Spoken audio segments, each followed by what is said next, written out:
You are looking at Julian's pronunciation guide, where we look at how to pronounce better some of the most mispronounced words in the world, like this other curious word. But how do you say what you're looking for today?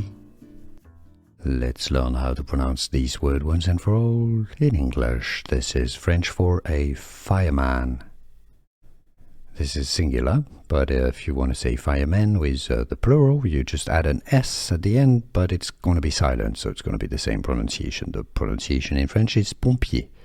Pompier. It comes from the French word pompe, which is a pump, because obviously firemen use pumps to pump water. So pompier, pompier, pompier, you could say, if you're not going to pronounce French perfectly. Pompier.